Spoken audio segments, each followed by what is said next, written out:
It's the end of the week, and yet it's only Tuesday. This is Macro Money. I'm Ilya Spivak, head of global macro here at tastylive, and we have a weird week in the markets this week. Another midweek holiday. We're going to have U.S. bourses closed on Thursday for the Independence Day holiday. We're going to have a half day across most exchanges tomorrow. We're going to have stocks reopen on Friday, but much thinner liquidity and a half day across a lot of futures contracts that are bellwethers and that are important to track. So we're going to be looking at a very thin liquidity kind of environment here, and perhaps it's not surprising that against that backdrop, there's a bit of backfilling across most markets today. Stocks higher, but still within their range. If we look at the big indexes, a lot of the moves we've seen recently finding a bit of a pause today. The sell-off in bonds finding a pause, the rally in oil finding a pause. Metals still not going anywhere, and the U.S. dollar anchoring near familiar levels, but also coming off its highs toward some of the more recent range middles and range bottoms. But all in all, the market's seemingly kind of settling into an end of week. We don't want to have risk on because things are going to be thin and choppy kind of a dynamic. And yet there is still a huge bit of event risk on this calendar, which is what makes this somewhat of an unusual week. Typically, the exchanges want to let people have access to managing their exposure at a time when there's a lot of news, but obviously because of holidays, it's not going to be that way this week. So we thought that this would be a good time to kind of take a look at the overall story here. Obviously, that there's going to be U.S. jobs data still to look at this week, ISM service sector data, and we talked about those nuances yesterday on the show. We'll link that here. You'll see the link right above my head when you watch this back on YouTube. But what we'll look at here is a broader sort of conversation. We'll look and see what is it that the markets want. What is it that they want to be seeing? What is the lens through which investors are judging the current environment? So that as we go off on these holidays and we look at what the news flow is as it comes in and how the markets react, we have a baseline for what might be on the menu. So, as ever, of course, the key question is the Fed. We've shown extensively why that is, and we'll take a look at it again in just a moment. But the critical question that we want to ask here is, what is it that the markets want from the Fed? What is it that they would like to see? And to begin that conversation, we start with a view on first and foremost here, the beginnings of where the Fed has baselined itself. And that, of course, is the last update of the summary of economic projections that we just got in June.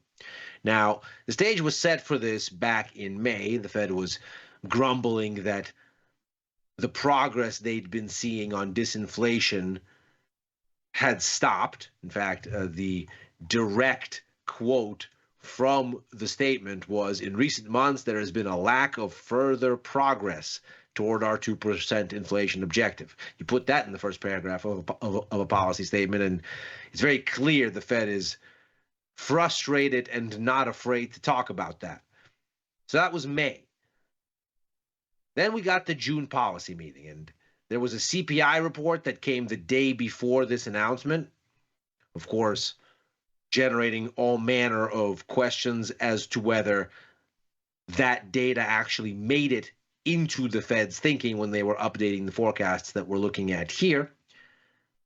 We'll take a look at what that data was just momentarily. But the thrust of this baseline that the Fed has set for us seems to be born out of that frustration that disinflation isn't moving as fast as the Fed wants.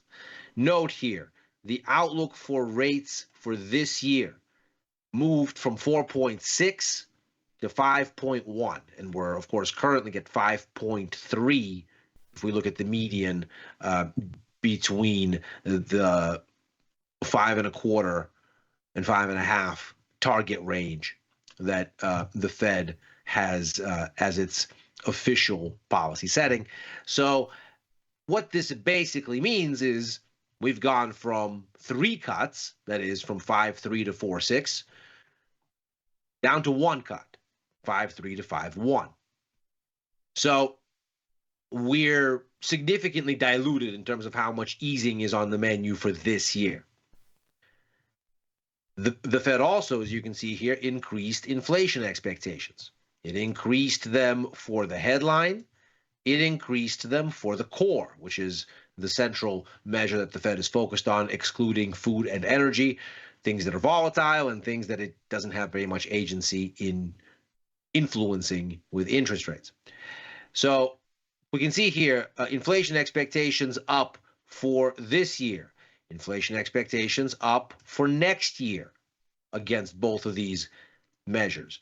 A slight dilution of rate cuts for next year, but not much, only about a 20 basis point adjustment here, but nevertheless, again, higher rates. And the real kicker here, the long-term rate, significantly higher. Recall at the beginning of the year, we were still looking at this long-term rate at 2.5%. So the Fed is essentially saying that they expect the depth of the oncoming rate cut cycle to be about a full rate cut shallower than they were expecting at the beginning of the year. All of this seems to scream disinflation isn't happening as fast as we want. We're going to have rates higher to get inflation down to target. And we're not just going to have them higher near term by cutting less. We're going to have them higher longer term by stopping earlier. Now, that's the message that the Fed has laid out for us as a sort of yardstick. Here's how the markets have onboarded that message. Now, of course, the markets didn't start to onboard it when the Fed delivered the culmination of its thinking in June. Markets are as ever forward-looking, and the Fed has been on this higher for longer mantra in its official commentary for a while. So we can see here that for basically the past 10 weeks or so, since mid-April, give or take, there has been a significant reshuffling of the expectations for where the Fed is going. And stocks have liked it. So what are we looking at here? In the gray bars that you see here is the outlook for Fed rate cuts for this year. In the yellow is next year. The orange line is a sum of the two. So essentially to give us the cumulative amount of rate cuts between now and the end of next year. We can see here that as of mid-April or so, that tally was, let's call it 80 basis points. So 3 cuts. We'll notice also that the market is basically taking the Fed at face value on 1 cut this year. That's essentially where we're hovering. Give or take 30 basis points this way, maybe 23, 24 basis points that way is this oscillation range right here. So we're basically sitting within a few basis points of baking in 1 cut, and we've been sitting there for 10 weeks. The action, though, has actually occurred elsewhere. It's occurred in next year's outlook because, again, if the Fed is going to delay rate cuts, if it's going to take longer to start easing, well, then, not surprisingly, the market is going to shift the cuts into next year.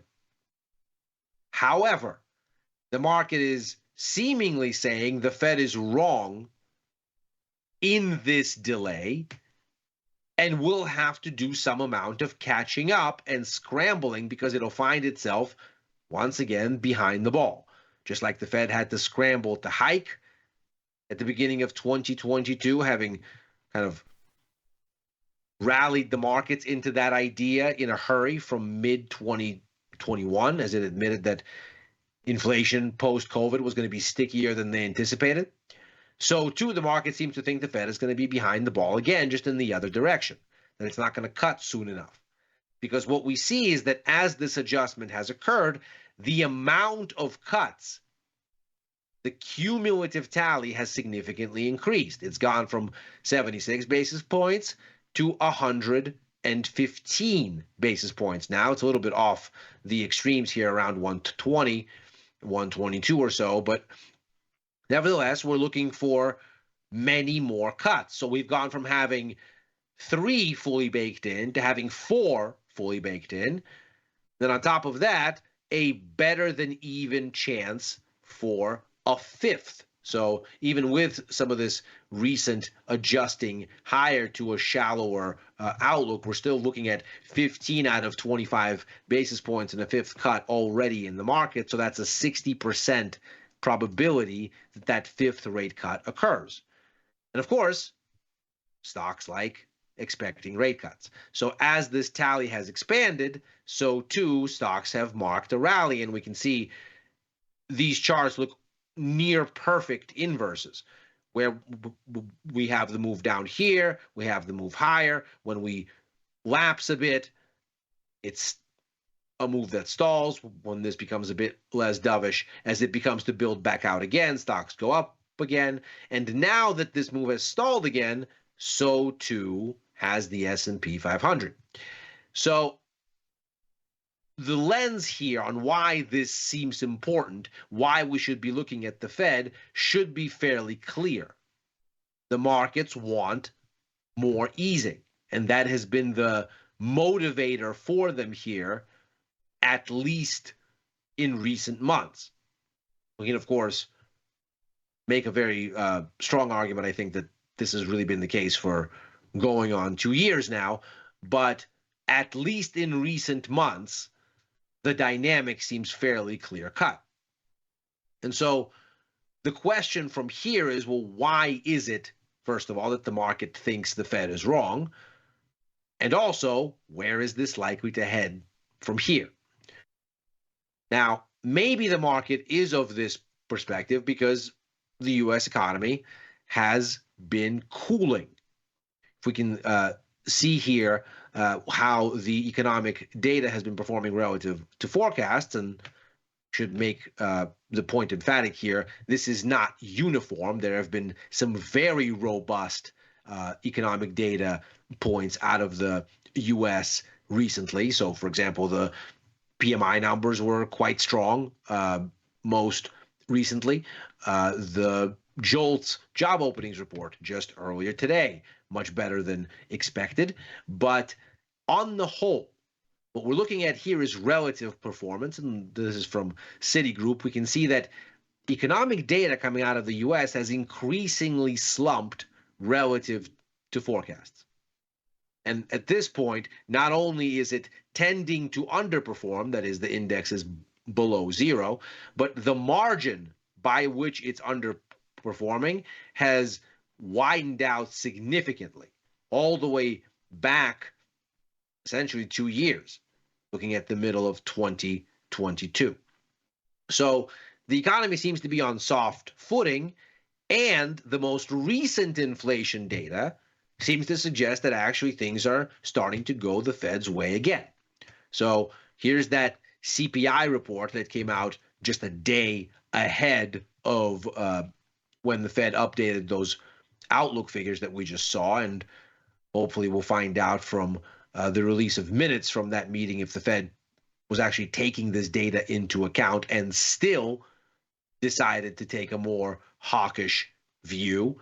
We heard from Fed Chair Jerome Powell overnight at the ECB Central Bank Forum in Sintra, Portugal, and he seemed to say that, yes, we recognize that some signs of resuming disinflation have come back, but they're not confident. And that's, of course, the key question. Are they confident enough to actually start to cut, to bring the rate cut cycle forward or not?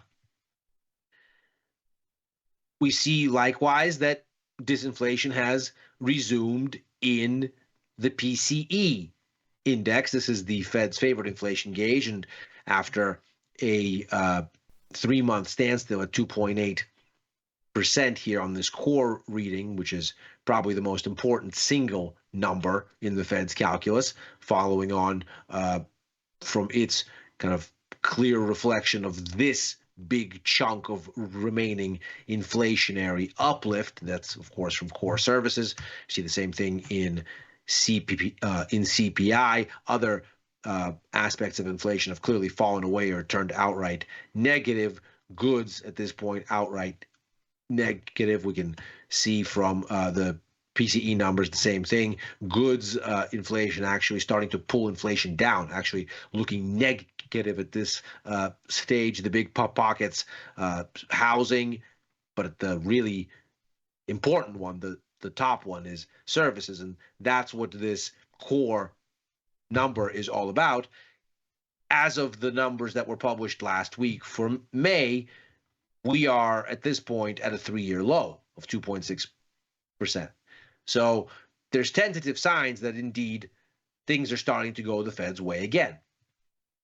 Looking at the high frequency numbers that Fed officials like to monitor to see if the trend is heading in the direction that they'd like. Note, month-on-month CPI in the last number was essentially a goose egg.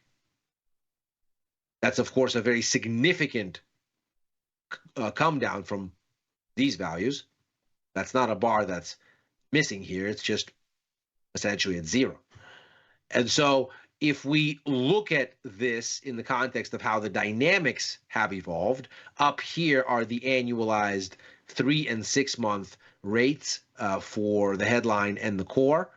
And we can see here that as of April, the headline 3-month and 6-month numbers were still going up. The 3-month core had started to crest a bit, but the 6-month core was still rising.